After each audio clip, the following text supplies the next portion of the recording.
مولاي صل وسلم دائما أبدا على حبيبك خير الخلق كلهم. مولاي صل وسلم دائما أبدا على حبيبك خير الخلق كلهم. محمد سيد الكونين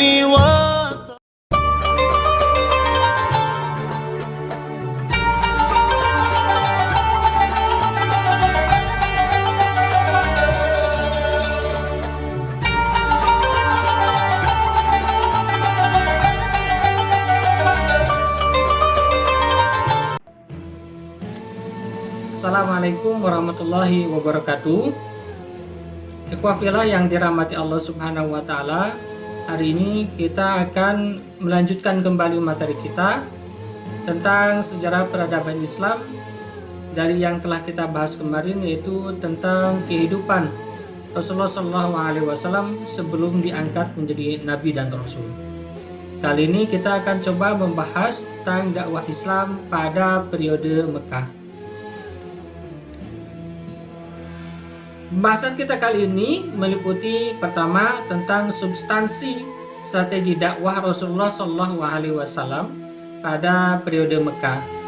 Berlanjut yang kedua tentang tantangan dakwah Rasulullah SAW pada periode Mekah.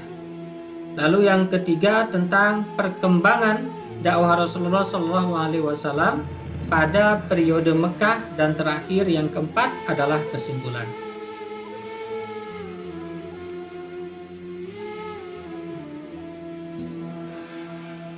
Untuk pembahasan pertama adalah substansi dan strategi dakwah Nabi Muhammad SAW pada periode Mekah. Ikhwafillah yang dirahmati Allah Subhanahu wa taala, substansi inti dari ajaran dakwah Rasulullah SAW pada periode Mekah diantaranya adalah tauhid, yaitu mengajak kepada penyembahan hanya pada Allah Subhanahu wa taala semata, tidak menyekutukannya dengan sesuatu apapun, dan hanya Ia penguasa dan pencipta alam semesta yang layak disembah. Nah, yang kedua, reformasi akhlak masyarakat Arab jahiliyah, di mana pada saat itu masyarakat berada pada fase dekadensi moral, kehancuran moral, merebaknya perzinahan, pembunuhan, judi, mabuk-mabukan, dan lain sebagainya, menuju akhlak yang mulia yang dilandaskan pada keimanan. Ketiga, Islam mengusung persamaan derajat manusia, persamaan hak asasi manusia. Entah ia manusia merdeka ataupun budak, semuanya memiliki hak yang sama, yaitu derajat yang tinggi di mata Allah Subhanahu wa taala jika ia memiliki keimanan dari manapun asalnya, apapun statusnya. Nah, yang keempat adalah mengubah taklid dari tradisi masyarakat Arab jahiliyah, khususnya dalam hal penyembahan berhala, kepada penyembahan Allah Subhanahu wa taala semata. Baik, jadi substansi dakwah Rasulullah SAW pada Mekah ada 4, yaitu tauhid, akhlak, hak asasi manusia, dan mengubah taklid. Selanjutnya, strategi dakwah Rasulullah SAW. Adapun strategi dakwah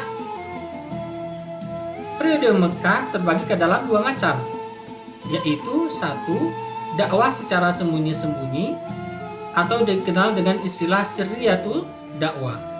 Yang kedua, dakwah secara terang-terangan atau dikenal dengan istilah jahriyatul dakwah. Sirriyatul dakwah adalah dakwah yang dilakukan secara sembunyi-sembunyi yang menargetkan keluarga, karib, kerabat sebagai objek dakwahnya. Nah, yang kedua adalah jahriyatul dakwah, yaitu dakwah secara terang-terangan kepada seluruh umat, dakwah sembunyi-sembunyi, dakwah sirriyatud dakwah. Dalam dakwah sembunyi-sembunyi terdapat beberapa orang sahabat yang Islam menjadi seorang muslim di tangan Rasulullah SAW. Dan para sahabat diantaranya adalah Khadijah, Ali bin Abi Thalib, Zaid bin Harisah, dan Abu Bakar As-Siddiq. Adapun ada juga yang meraih keislamannya melalui para sahabat, seperti halnya yang dilakukan oleh Abu Bakar radhiyallahu anhu yang mengislamkan beberapa sahabat seperti Abdurrahman bin Auf, Ubaidillah bin Jarrah, Utsman, Zubair bin Awam, Said bin Abi Waqqas, Talhah bin Ubaidillah, Abu Ubaidah bin Al-Haris, Arqam bin Abi Arqam, dan anaknya Asma dan Aisyah. Ini adalah nama-nama para sahabat yang masuk Islam karena Abu Bakar As-Siddiq. Selanjutnya, dakwah secara terang-terangan atau dikenal dengan dakwah jahriyah atau jahriyatu dakwah. Dimulai dengan turunnya surat Asy-Syu'ara ayat 214 dan Al-Hijr ayat 94. Allah Subhanahu wa taala berfirman, وأنذر عشيرتك الأقربين. Allah juga berfirman dalam surat Al-Hijr ayat 94, A'udzubillahi minasyaitonirrajim, فاصدع بما تؤمر وأعرض عن المشركين. Then declare what you are commanded and turn away from the polytheists. إنا كفيناك المستهزئين. Di antara kabilah yang masuk Islam karena gerakan dakwah terang-terangan ini adalah Bani Ghifari yang dipelopori oleh Abu Dzar Al-Ghifari. Juga Bani Daus yang dipelopori oleh Tufail bin Amr Ad-Dausi. Demikian juga Hamzah bin Abdul Muthalib, pembesar Quraisy dari Bani Hashim. Bani Khazraj dari Madinah yang dipelopori oleh 6 orang sahabat sebagai pembuka munculnya Bai'at Aqabah. Kemudian muncul Bai'at Aqabah 1 yang dihadiri oleh 12 orang Bani Khazraj dan Aqabah 2 yang dihadiri oleh 73 orang dari Bani Khazraj. Yang ini akan membuka jalan Nabi SAW untuk berhijrah ke Madinah. Bismillahirrahmanirrahim. Tabbat yada abi lahab wa tabb. Ma aghna anhu maluhu wa ma kasab. سيصلى نارا ذات لهب وامرأته حمالة الحطب في جيدها حبل من مسد. Perjalanan Rasulullah SAW berdakwah seperti yang telah kita dengarkan menghadapi banyak cobaan atau tantangan. Terdapat sekurang-kurangnya 7 macam tantangan dan cobaan yang Rasulullah SAW hadapi saat berdakwah di kota Mekah. Di antaranya adalah perundungan, bullying secara verbal, berupa cacian dan cemoohan, atau tekanan dari keluarga untuk menghentikan dakwahnya, perlawanan dari para penyair Arab untuk mengolok-olok kualitas bahasa firman Allah Subhanahu wa taala, perundungan fisik berupa pelemparan kotoran dan pemukulan, bujuk harta kekayaan, pemboikotan, yang berujung pada tahun duka cita di mana istri dan pamannya meninggal. Untuk menekan Rasulullah SAW, yang pertama adalah perundungan verbal. Rasulullah SAW dihadapkan dengan masa yang ditugaskan untuk mencaci dan mencemooh Rasulullah SAW. Sebagian ditugaskan untuk melancarkan cacian sebagai pendongeng, pembohong, sakit ayan, bahkan disebut sebagai orang gila. Ada juga yang mencemoohnya dengan tantangan untuk mendatangkan bukti keberadaan Allah dan mukjizatnya. Yang kedua, tekanan dari keluarga Nabi. Abu Lahab dan kawan-kawannya melakukan kunjungan sowan kepada Abu Talib, yaitu paman Nabi SAW yang merupakan tokoh agama Quraisy, agar menghentikan kegiatan dakwah Nabi SAW. Bahkan karena melihat saking cintanya pamannya terhadap Rasulullah SAW, entah setan apa yang merasuki para pembesar Quraisy itu, mereka membujuk Abu Talib agar mengizinkan Nabi Muhammad SAW untuk dihabisi dan menggantinya dengan pemuda lain untuk dijadikan keponakannya. Namun demikian, usahanya pun tidak berhasil. Tidak berhasil memujuk paman Nabi SAW. Alih-alih pro pembesar Makkah dengan mengizinkan Nabi SAW untuk dibunuh, malah semakin totalitas ia mendukung keponakannya itu. Abu Talib mendukung keponakannya itu. Abu Lahab dan kawan-kawan kemudian tidak habis akal. Mereka membayar para akademisi, semacam lembaga survei terbaik di kalangan sastrawan pada saat itu, untuk menguji kualitas firman Allah Subhanahu wa Ta'ala. Asumsinya karena Nabi Muhammad bukan orang terpelajar, bahkan membaca pun tak mampu, ia akan mudah dipermalukan oleh sastrawan profesional tersebut. Sehingga pamornya di mata masyarakat Arab akan menurun dan orang-orang pun akan berhenti mengikutinya.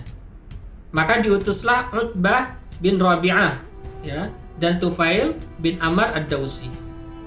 Namun demikian, Allah Sang Maha Pembuat makar menjadikan apa yang diharapkan musuh Allah itu tidak terwujud. Bahkan yang terjadi justru sebaliknya. Utbah bin Rabi'ah dan Tufail bin Amr ad-Dawsi terpukau atas keindahan tata bahasa firman Allah Subhanahu wa Ta'ala tersebut. Mereka pun tak kuasa mencari kelemahannya untuk kemudian dicemooh. Tak berhasil dengan membayar profesional, mereka pun akhirnya meningkatkan tensi perlawanannya yang awalnya bersifat verbal berubah menjadi perundungan fisik berupa perempalan kotoran seperti yang dilakukan oleh Abu Jahal. Hal tersebut dilakukan saat Rasulullah SAW sedang melaksanakan sholat. Tindakan tersebut kemudian disaksikan oleh putrinya Fatimah yang tidak kuasa menahan tangis melihat perundungan itu terjadi pada ayah yang ia sangat cintai, namun ia tidak bisa berbuat apa-apa karena masih kecil. Yang demikian, Rasulullah tidak surut untuk berdakwah, tak surut ke belakang, tak pantang menghadapi rintangan.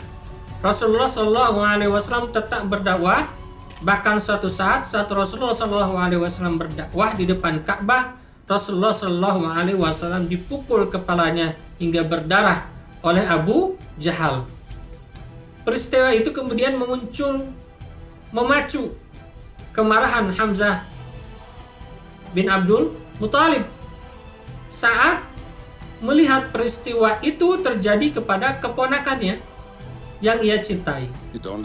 Seketika Panah yang ia bawa selepas berburu dalam sekejap mata sudah mendarat di kepala Abu Jahal hingga wajahnya berdarah dan tak berdaya, mengingat yang dihadapinya adalah seorang punggawa Makkah yang paling ditakuti seantero Mekah. Tak berhenti di situ, Hamzah pun memproklamirkan diri untuk menjadi pengikut Nabi Muhammad SAW. Masuknya Hamzah ke dalam Islam kemudian mempersulit posisi kafir Quraisy untuk melakukan perundungan kembali baik secara verbal maupun fisik terhadap Rasulullah SAW. Namun demikian mereka tidak kehabisan akal untuk melakukan segala cara agar Rasulullah SAW menghentikan dakwahnya. Strategi selanjutnya yang dilakukan adalah dengan melakukan pendekatan persuasif kepada Rasulullah SAW. Mereka mengutus Utbah bin Rabi'ah untuk membujuk Rasulullah SAW agar menghentikan dakwahnya dengan iming-iming harta, jabatan, dan wanita.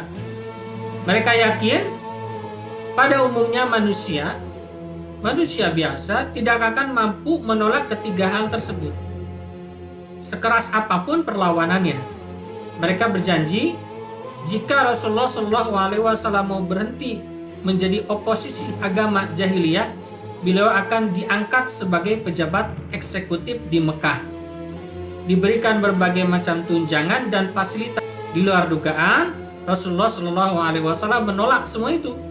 Mengetahui yang datang adalah seorang punjangga yang mengujinya dahulu, Rasul pun menggambarkan kesungguhannya dalam berdakwah dengan sebuah syair.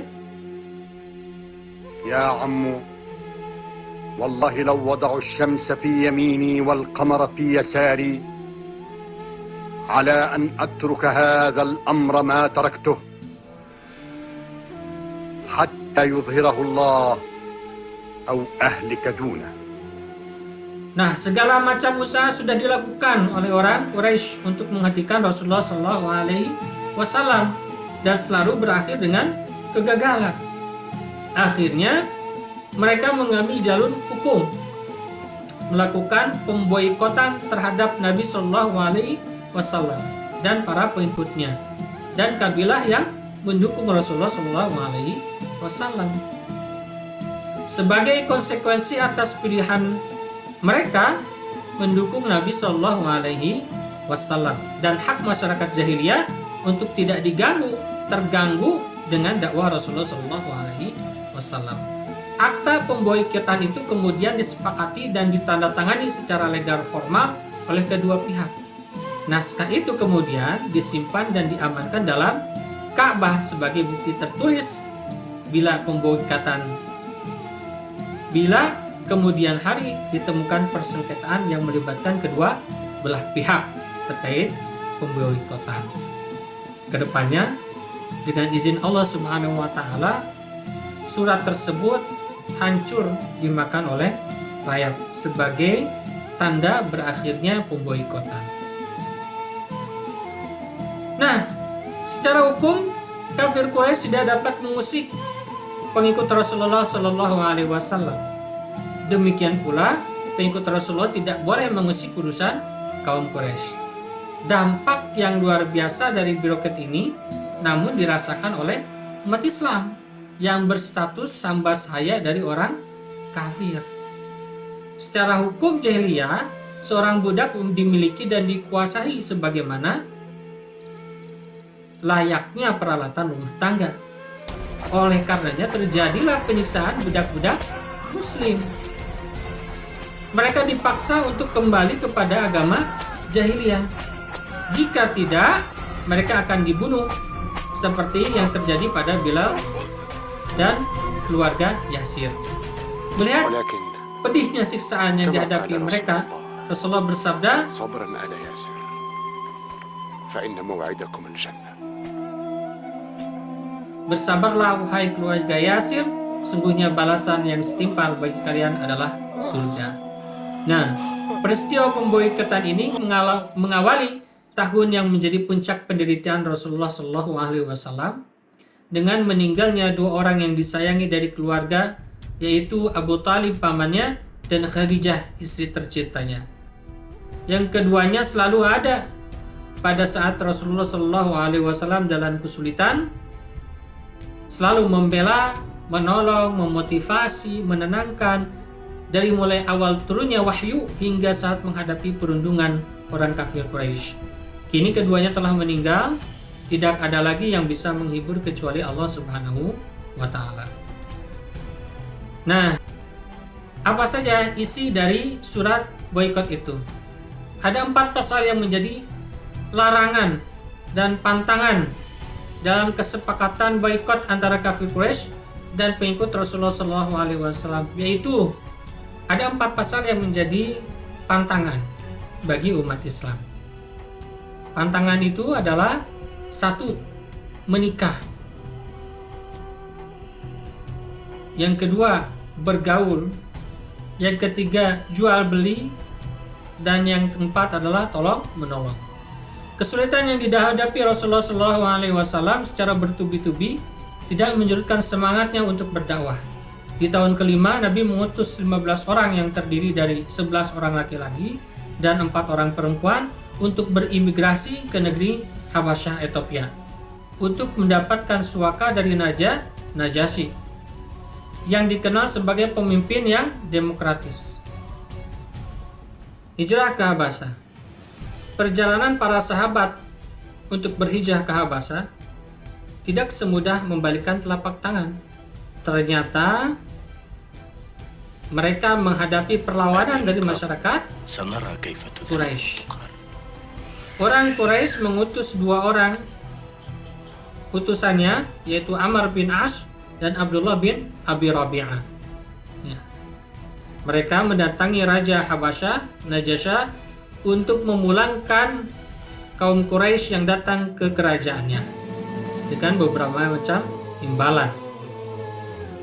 Namun demikian, para sahabat yang dipimpin, yang juru bicarai oleh Ja'far bin Abi Thalib berhasil untuk meyakinkan Raja Najasyi akan kebenaran agama Islam.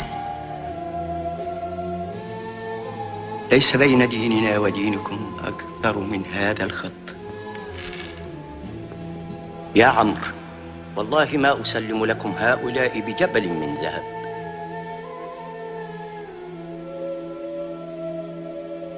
انطلق يا جعفر ومن معك وعيشوا في أرضي بسلام حتى يأذن الرب لكم بالعودة.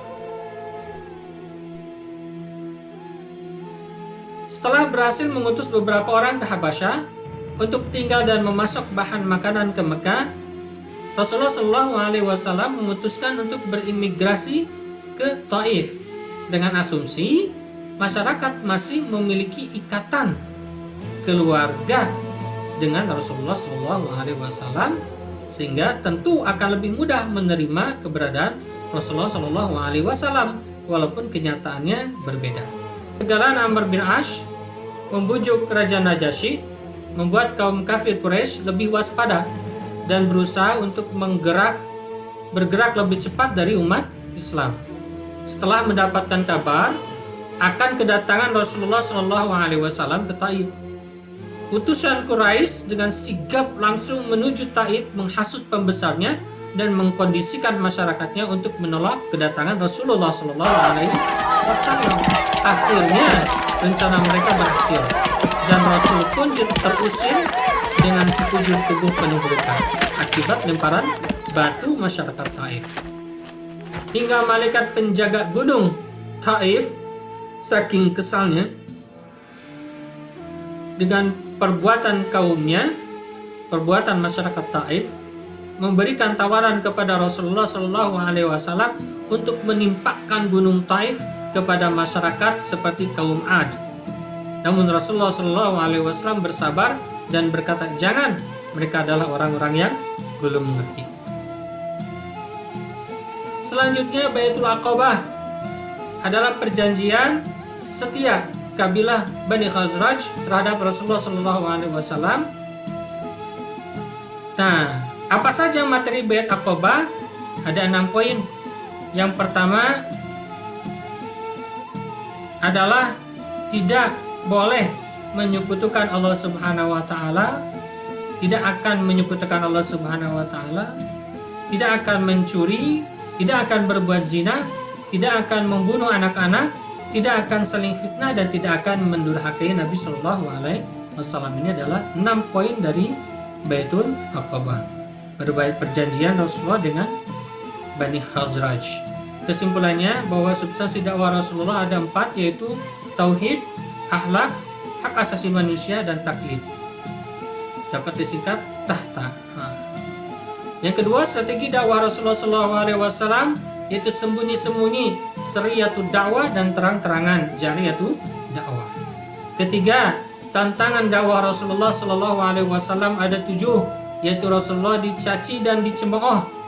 Pemuka kafir Quraisy meminta Abu Talib. Rasulullah SAW menghentikan dakwahnya. Lalu para penyair profesional diutus untuk menguji firman Allah. Karena tak berhasil, akhirnya Abu Jahal melakukan perundungan fisik dengan melempar kotoran ke tubuh Rasulullah SAW saat salat dan memukulnya hingga kepala berdarah.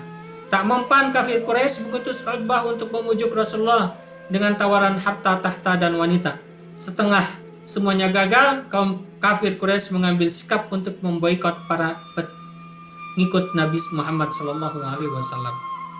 Tidak cukup demikian, cobaan pun berkelanjutan dengan meninggalnya 2 orang yang dicintai, yaitu Abu Talib dan Khadijah.